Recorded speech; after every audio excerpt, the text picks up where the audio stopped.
we fight until the end. That's what I call a good friend. I always understand. That's what I call a good friend.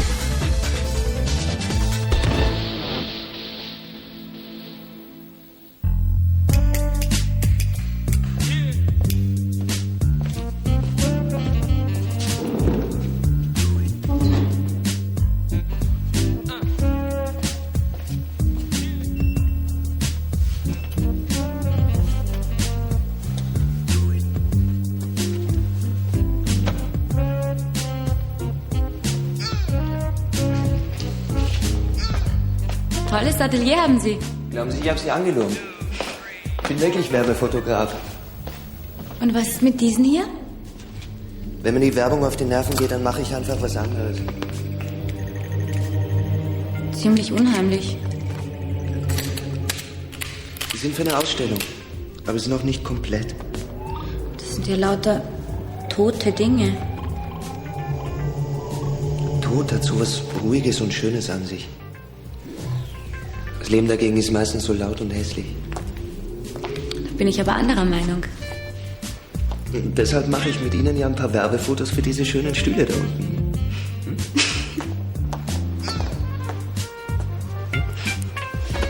Wieso nehmen Sie eigentlich für Ihre Aufnahmen keine professionellen Models? Ich mag keine echten Models. Die sehen immer so unnatürlich aus. Möchten Sie irgendwas trinken? Danke. Ich bin auch so locker genug. Gut. Dann werde ich gleich ein paar Probeaufnahmen von Ihnen machen. Sag lieber du zu mir, da fühle ich mich wohler. Gerne. Wie hast du dir diese Aufnahmen eigentlich vorgestellt? Ich habe mir gedacht, du machst einfach, was dir so in den Sinn kommt. Das ist eigentlich immer am besten. Du musst dich nicht ausziehen. Ich habe dir doch gesagt, dass ich damit kein Problem habe. Im Gegenteil. Gut. Dann schau her. Ja, ist gut. Mach noch eins von da unten.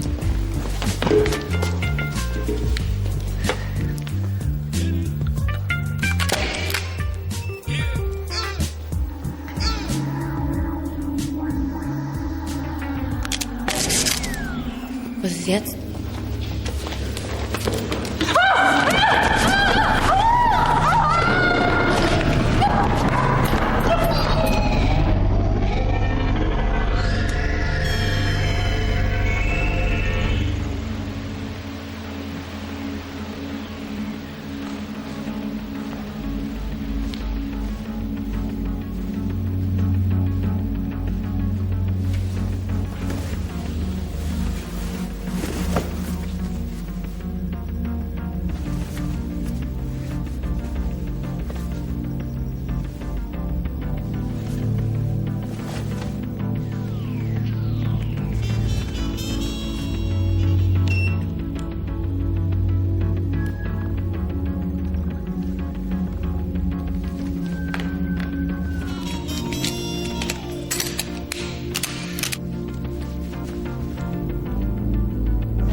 Glauben Sie mir, Ihre Tochter wird bald wieder auftauchen. In Wien verschwinden täglich 10 Personen. Praktisch alle kommen nach ein paar Tagen wieder zurück. Ja. Das erzählen mir Ihre Kollegen vom Wachzimmer seit 5 Tagen. Ich telefoniere jeden Tag mit meiner Tochter. Plötzlich ist sie nicht zu erreichen. Und daheim war sie auch nie. Vor 2 Tagen wollte sie auf Urlaub fahren. Aber das Flugticket liegt in der Wohnung. Vielleicht gibt es einen Freund, von dem Sie nichts wissen. Meine Tochter hat keine Geheimnisse vor mir. Ich bleibe jetzt so lange hier sitzen, bis sie etwas unternehmen. Kaffee? Ja.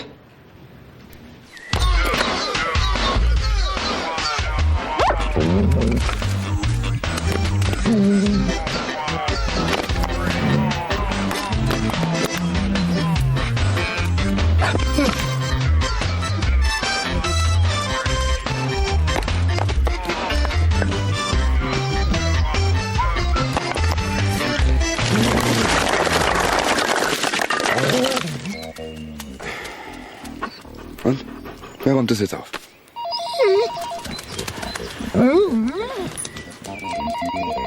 Blöde Frage. Ich.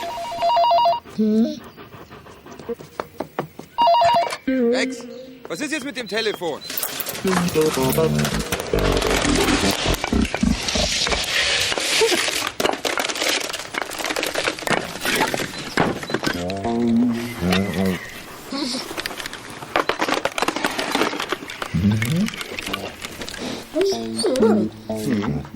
Und jetzt komm mir nicht mit, ich bin doch bloß ein Hund.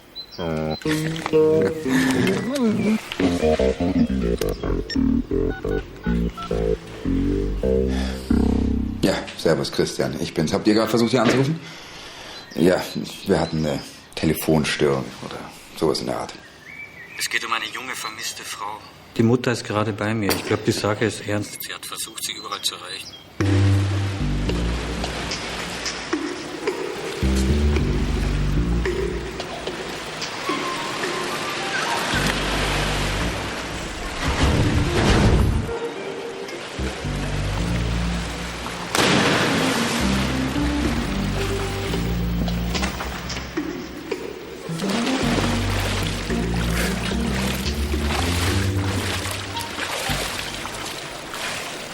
Haben Sie schon einen gefunden? Nein, nicht wirklich.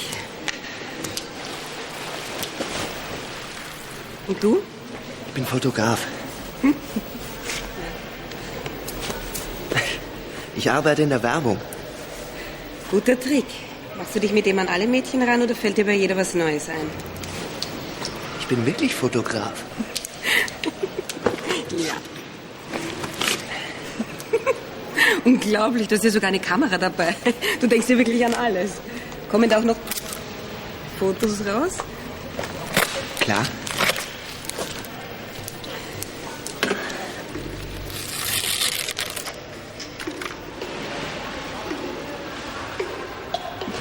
Nicht einmal so schlecht. Liegt aber an dir. Danke. Sag, hast du nicht Lust, auf dem 10-Meter-Turm noch ein paar Fotos zu machen? Da ist das Licht am besten. Ja, klar, warum nicht? Ich habe sowieso keine Fotos von mir. Auf den Urlaub hat sie lange gespart. Den hätte sie nie verfallen lassen. In der Boutique ist sie unentschuldigt von der Arbeit ferngeblieben. Das ist gar nicht ihre Art. Ist das Ihre Tochter? Ja, Können Sie mir erklären, warum sie diese Fotos gemacht hat? Iris war bis vor einem Jahr ziemlich mollig. Ihr Freund hat sie deswegen immer wieder kritisiert, bis sie mit ihm Schluss gemacht hat. Dann hat sie radikal abgenommen und hat dadurch so ein neues Körpergefühl entdeckt. Habt ihr den Ex-Freund überprüft? Mhm. Trauriges Alibi, liegt im Krankenhaus, schwerer Autounfall. Dieses neue Selbstwertgefühl, wie hat sich das denn noch geäußert? Es war ihr wichtig, dass sie endlich einmal bewundert wird. Sie hat dann auch bei einer Talkshow mitgemacht mit dem Thema "Ich zeige gerne meinen Körper". Wann war denn das? Vor 10 Tagen. Sie hat mir noch ganz stolz erzählt, dass sie nach der Show einen Fotograf angesprochen hat, der Fotos mit ihr machen wollte. Nach Vorbereitung für ein Rendezvous aus. Hat sie diesen Fotografen getroffen? Ja. Wissen Sie, wann das war? Das muss 2 Tage nach der Show gewesen sein. Hat sie gesagt, wie der Fotograf heißt? Nein, Namen hat sie keinen gesagt. Du hast also wirklich keinen Job. Nein, wie viele Lehrer zurzeit. Deswegen habe ich auch eine Dauerkabine. Kommt weniger.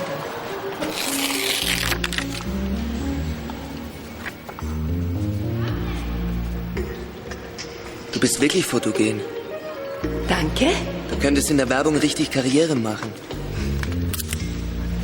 Ich bin nämlich auf der Suche nach unverbrauchten Gesichtern. Und wofür? Ist für ein Einrichtungshaus ein Katalog. Kannst du ein bisschen zurückgehen, bitte? Oh, Vorsicht!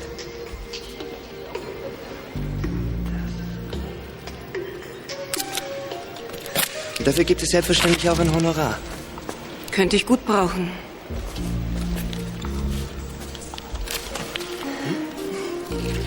Ich habe jetzt leider gleich noch was zu tun. Aber wir treffen uns einfach morgen in einem Café und besprechen dann alles Weitere. Kann ich eins haben? Nein? Probeaufnahmen gebe ich nie aus der Hand. Aber dafür mache ich ganz tolle Fotos, nur für dich. Ja? Ich habe die Kassette von der Talkshow.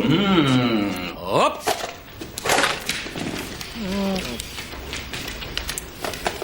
Danke, Rex.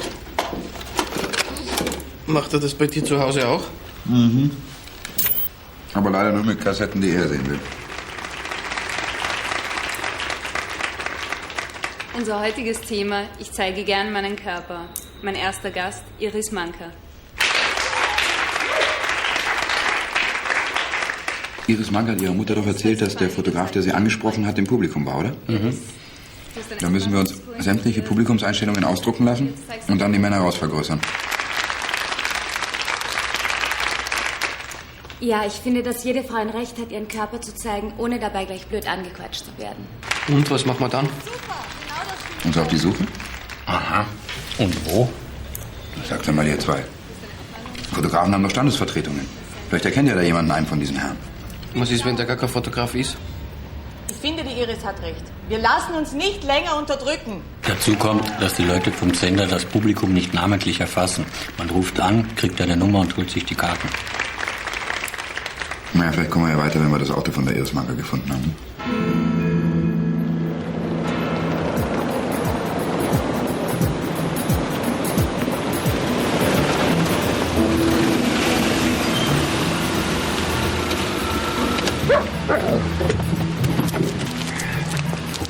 Servus. Es ist der blaue Wagen da hinten. Alles klar, danke.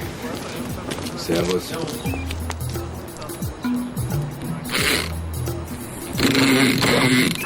Wer sagt's denn?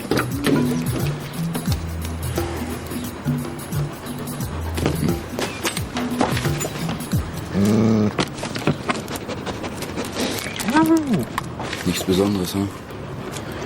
Na gut, vielleicht findet ihr die Spurensicherung was. Also komm. Ja, komm. Beck, schau doch mal, ob du die Spur aufnehmen kannst.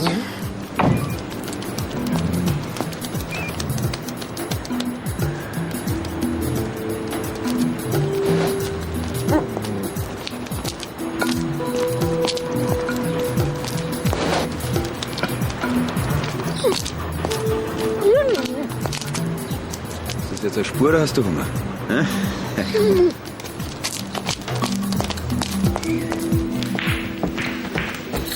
Guten Tag. Mein Name ist Brandner. Ich bin von der Kriminalpolizei. Ich suche eine junge Frau, die möglicherweise Gast bei Ihnen gewesen ist. Sie müsste vor einer Woche hier gewesen sein. Na, das kann ich noch beim besten Willen nicht sagen. Könnt Ihnen nicht einmal sagen, wer vorgestern alle da war. Aber warten Sie. Sind Sie die Dame da drüben an dem Tisch? Nicht hinschauen. Das ist die Frau Hofrat Fuchs. Sie sitzt jeden Tag da und beobachtet die Gäste. Ich habe aber nichts gesagt. Ich hätte gern das Espresso für dich. Ja.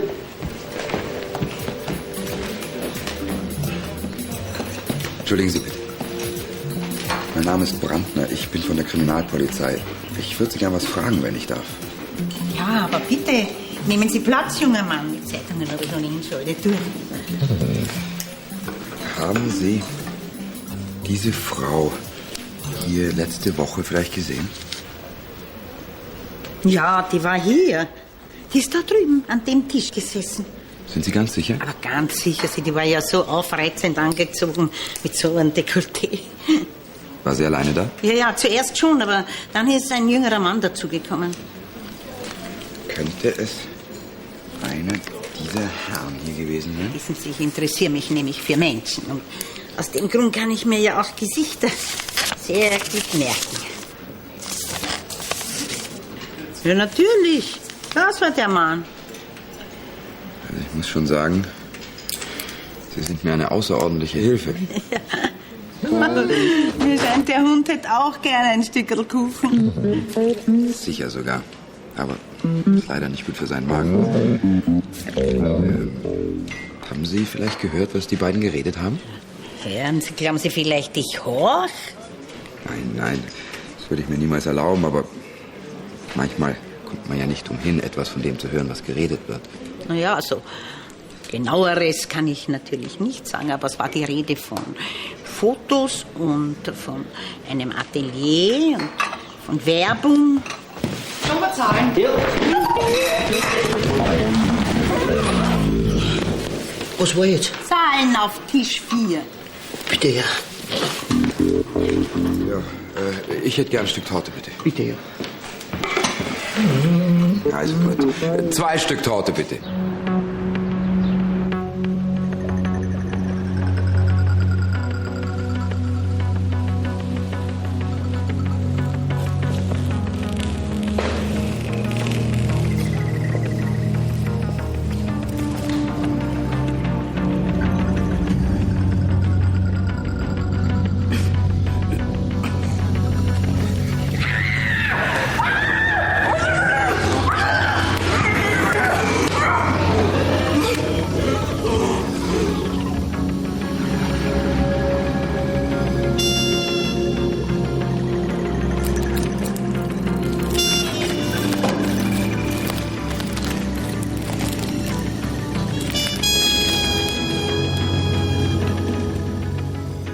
Böck, Kriminalpolizei. Ich habe Ihnen vorhin das Foto von diesem Mann durchgefaxt. Wissen Sie schon, wer das ist?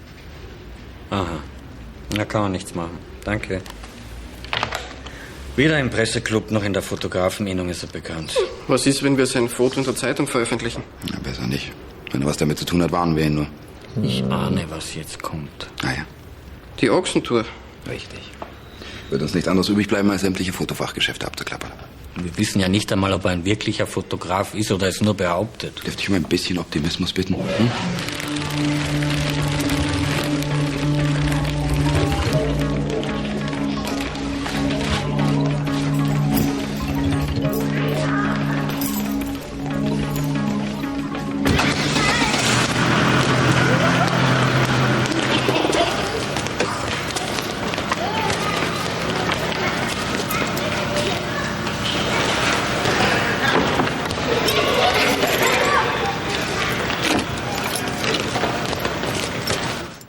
Den habe ich noch nie gesehen.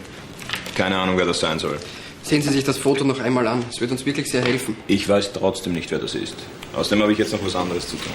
Herzlichen Dank für Ihre tolle Mitarbeit.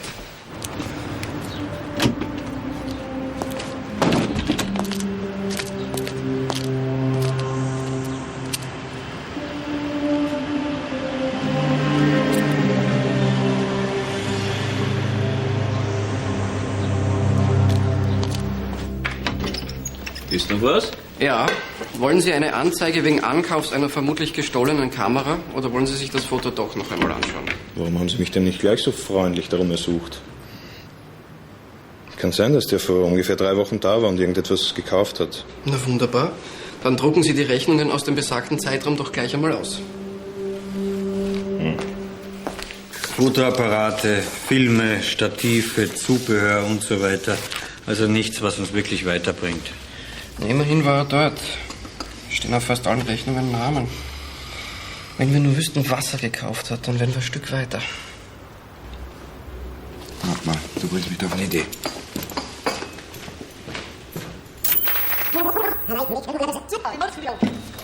Ich finde, die Iris hat recht. Wir lassen uns nicht länger unterdrücken. Da. Seht ihr das? Sieht doch aus wie eine Polaroid-Kamera, oder? Mhm. Vielleicht hat er die in dem Geschäft gekauft.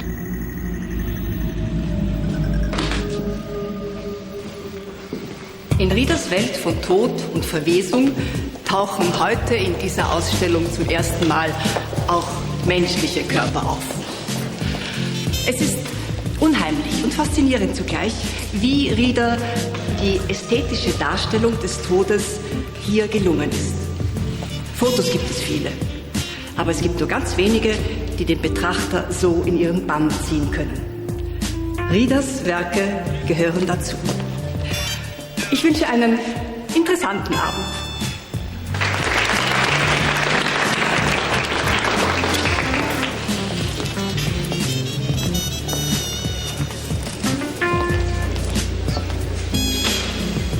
Dankeschön. Sie haben das sehr schön gesagt. Ja, es stimmt doch. Man könnte ja glauben, dass die Frauen auf den Fotos wirklich tot sind. Hm? Darin besteht ja auch die Kunst.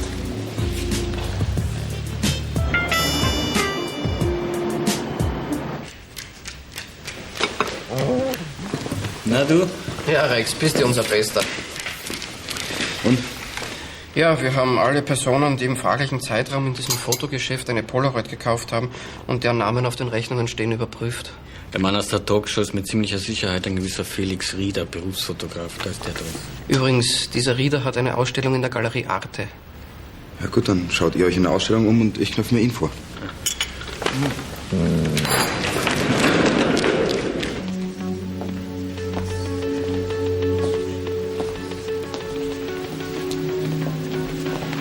Der Rieder scheint nicht da zu sein. Schaut so aus.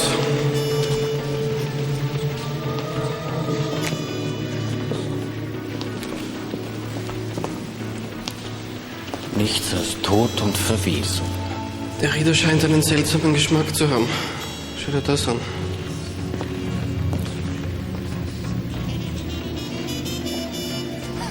Nicht jedermanns Sache. Schrecklich. Bitte kommen Sie. Setzen Sie sich einfach. Danke. Was will denn die Polizei von mir? Es geht um eine junge Frau namens Iris Manka. Sie wird vermisst. Was soll ich damit zu tun haben? Sie haben einen Fototermin mit ihr ausgemacht nach einer TV-Talkshow? Ach so, ja. Ja, die war hier. Sie fotografiert. Sie möchten sicher was trinken. Nein, eigentlich nicht. Danke. Und was war dann? Ich habe ein paar Fotos von ihr gemacht, danach ist sie wieder gegangen. Sie waren hier in der Nähe mit ihr in einem Kaffeehaus, richtig? Ja? Sie sind aber gut informiert. Nach dem Kaffeehaus sind wir hierher gegangen, ist ja nicht so weit. Was für Fotos haben Sie denn gemacht?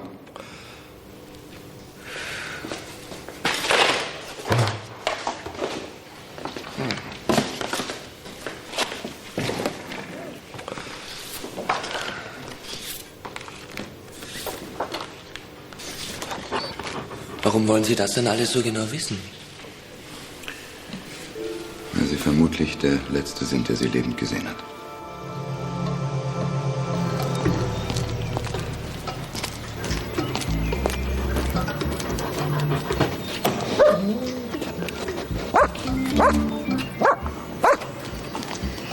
Was ist denn? Rex, da ist nichts zu sehen. Rex, ich kann nicht einfach... Scheiß drauf.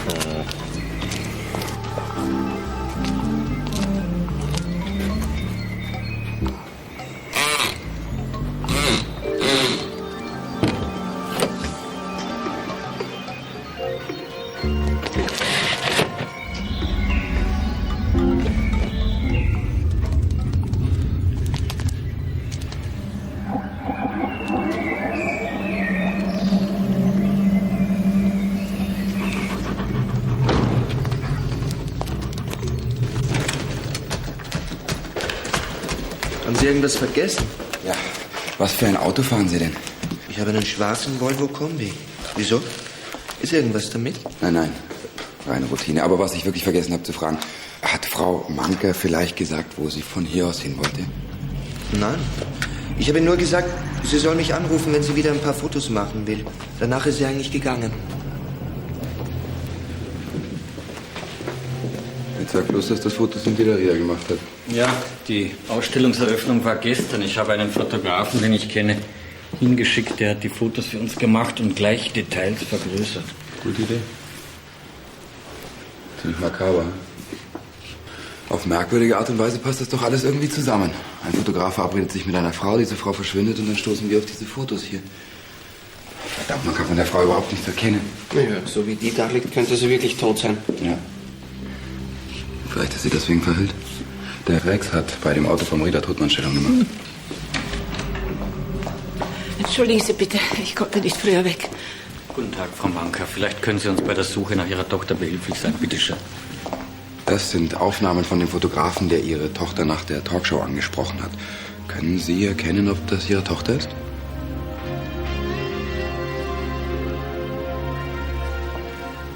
Ja, das ist sie. Woran sehen Sie das? Sie hat sich einmal die kleine Zehe gebrochen und nicht behandeln lassen. Und seither steht sie etwas weg. Aber wenn man es nicht weiß, merkt man es nicht. Ist dir was passiert? Das wissen wir im Moment noch nicht. Können Sie auf den anderen Fotos auch etwas erkennen? Ja, das ist sie auch.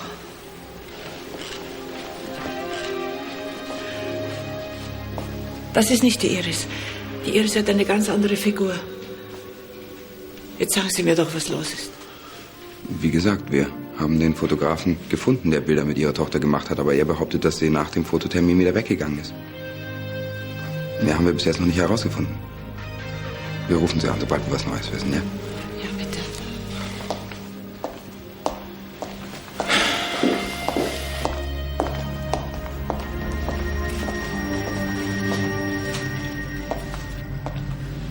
Nach dem, was Frau Manke sagt, haben wir es vielleicht mit 2 toten Frauen zu tun. Ich lasse mir anhand des Fotos Körpergröße und Gewicht von der zweiten Frau errechnen und gehe dann die Vermisstenanzeigen durch.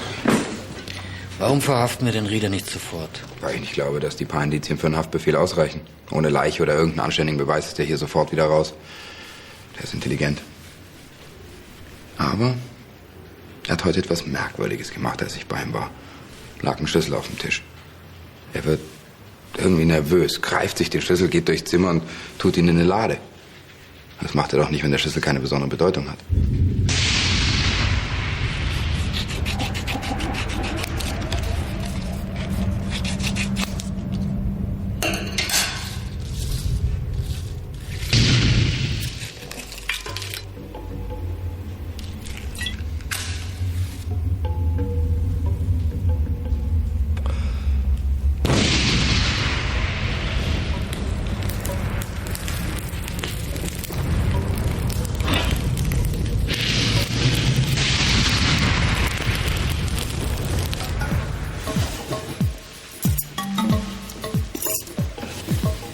Okay, Rex, komm.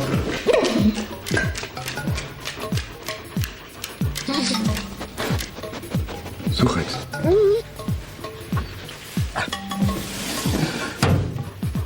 Nimm den Schlüssel.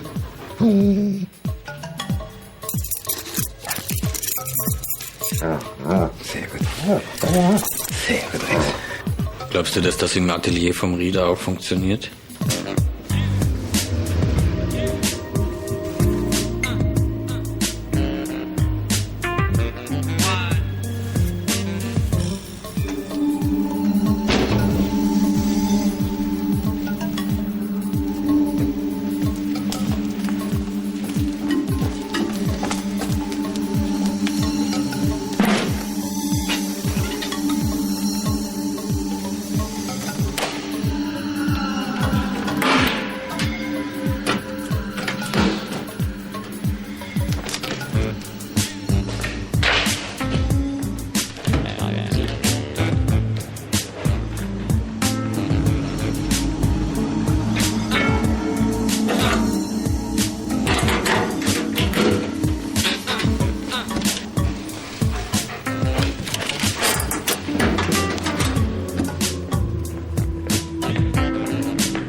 Ja, Größe und Gewicht passen ganz genau. Ja, wir werden ja sehen, was sie aussagt.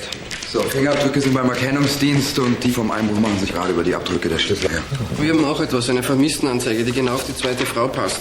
Es handelt sich um eine gewisse Nina Kolb. Ihre Freundin, bei der sie auch wohnt, hat sie als vermisst gemeldet. Sie muss hier... Ah, da ist sie eh schon. Guten Tag, mein Name ist Lorenz. Mein Name ist Brandner, das sind meine Kollegen Kunz und Böck.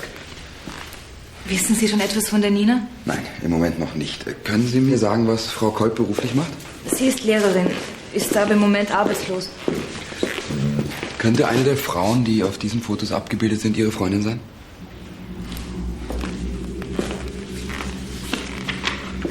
Das kann ich beim besten Willen nicht sagen. Auf den Fotos ist ja nichts zu erkennen. Wann haben Sie sie denn zum letzten Mal gesehen? Vorgestern in der Früh. Wissen Sie, wo sie hin wollte? Im Schwimmbad. Die Nina verbringt die meiste Zeit dort. Sie hat sich sogar eine Dauerkabine genommen. Welches Bad? Das Amalienbad. Dankeschön. Ich bringe Ihnen die Schlüssel zurück. Ist was passiert? Ja, reine Routine. Ich schaue mich nur um. Aha. Ja, wenn wir schon dabei sind. Kennen Sie diesen Mann hier? Na. Außerdem kenne ich die Leute nur in der Badhosen.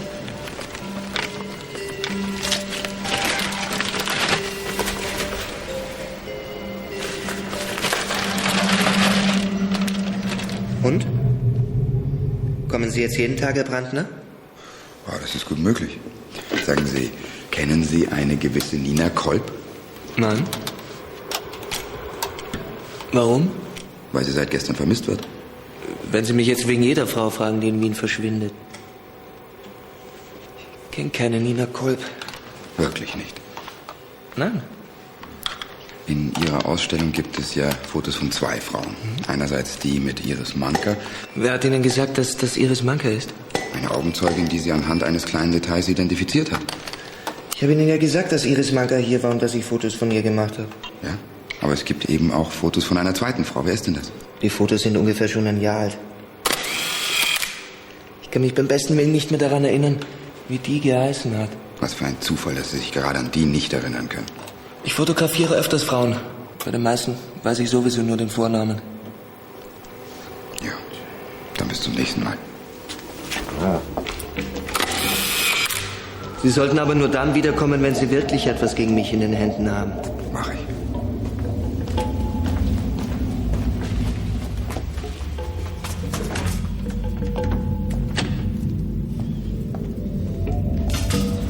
Er beobachtet uns.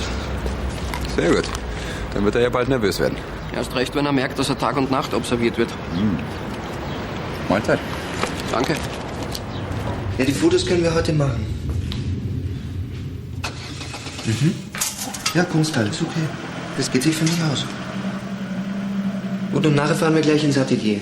Okay.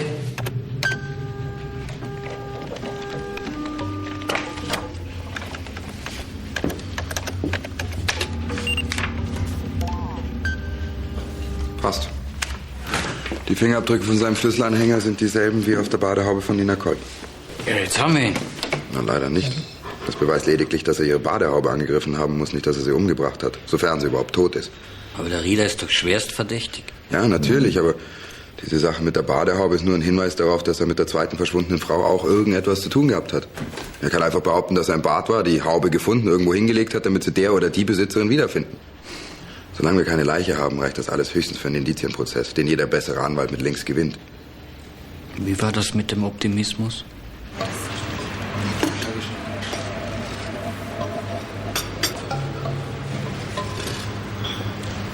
Kennst du den da draußen? Ja, sein Spinner. Ich habe mal Fotos von seiner Frau gemacht, seitdem glaubt er, ich habe was mit ihr. Langsam geht er mir auf die Nerven. Wunderbar. Ich lasse die Schlüssel gleich abholen. Okay. Danke. Servus.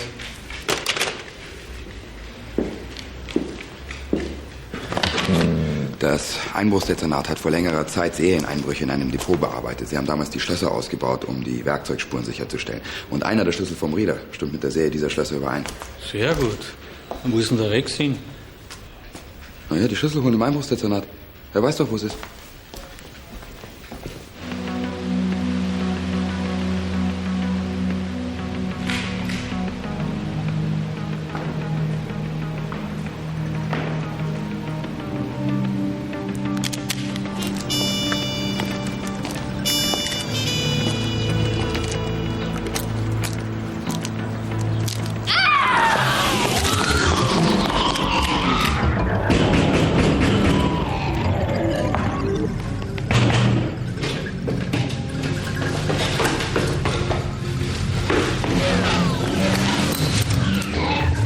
Was ist denn los? Haben Sie gerade so geschrien? Ja, was wollen Sie eigentlich? Ich habe geglaubt, es ist was passiert.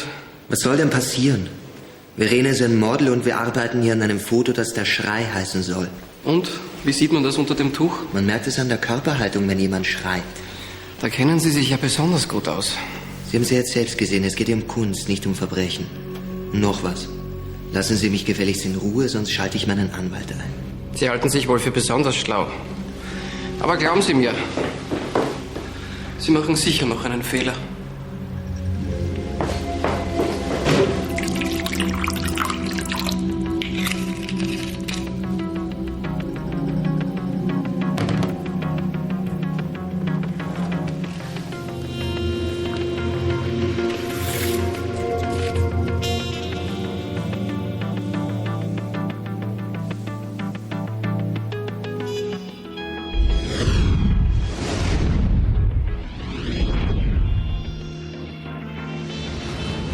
Sie halten sich wohl für besonders schlau. Aber glauben Sie mir,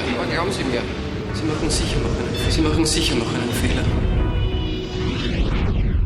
Wir machen Schluss für heute.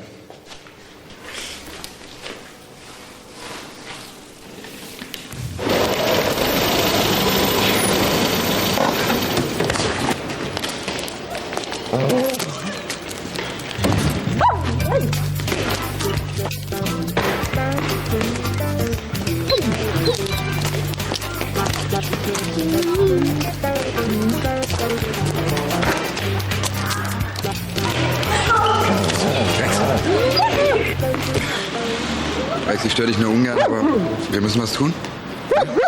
Jungs?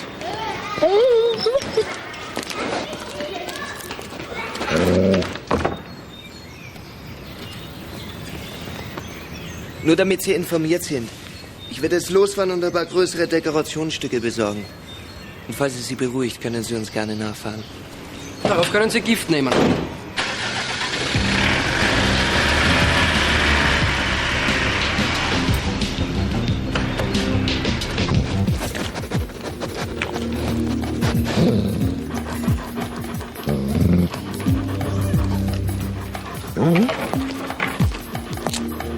Schauen wir doch mal.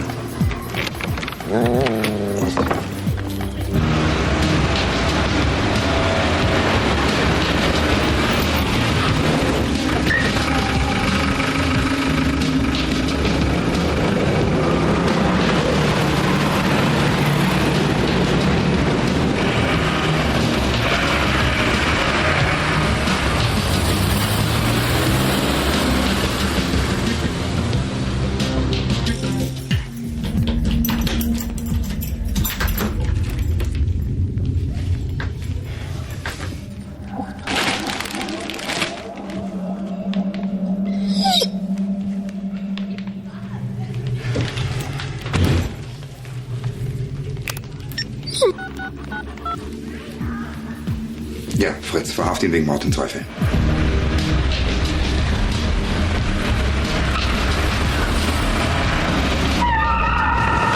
Ja, bist du deppert? Na, aber von der Polizei. Wo ist denn der Rieder? Der ist bei der letzten Kreuzung ausgestiegen. Er hat mir gesagt, sie sind ein eifersüchtiger Ehemann und verfolgen ihn. Ich bin okay. Ja, ich bin okay. Servus, Fritz. Habt ihr ihn? Was? Oh, wo ist er ausgestiegen? Es muss in der Nähe vom Amalienbad gewesen sein. Tut mir leid, Alex. Badeschluss. Die letzten Gäste werden gebeten, das Bad zu verlassen.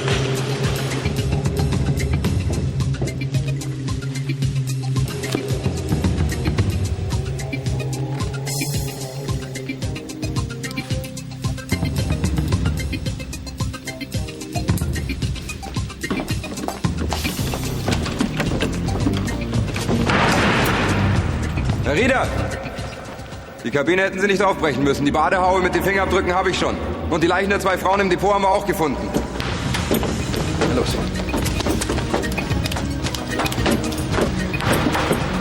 Bleiben Sie stehen, sonst springe ich. Aber nicht ins Wasser. Wenn Sie von da oben runterspringen, dürften Sie aber keine sehr hübsche Leiche abgeben. Und sollten Sie überleben, dann werden Sie mit ziemlicher Sicherheit den Rest Ihres Lebens im Rollstuhl verbringen. Hinter Gittern, wohl bemerkt. Ist mir völlig egal. Reden Sie doch keinen Scheiß. Sie haben alles Menschenmögliche getan, um nicht erwischt zu werden, sind immer geplant vorgegangen, haben nichts, aber auch gar nichts dem Zufall überlassen. Also erzählen Sie mir nicht, dass Ihnen irgendetwas egal wäre und schon gar nicht der Tod. Ich wollte einfach perfekte Fotos machen. Die anderen waren alle nicht gut genug. Das sage ich doch. Sie haben den Tod inszeniert. Und jetzt wollen Sie bei Ihrem eigenen darauf verzichten? Herr Rieder, Ihre Fotos werden weltberühmt. Wollen Sie das nicht miterleben? Vielleicht sehe ich aber doch gut aus.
Ready?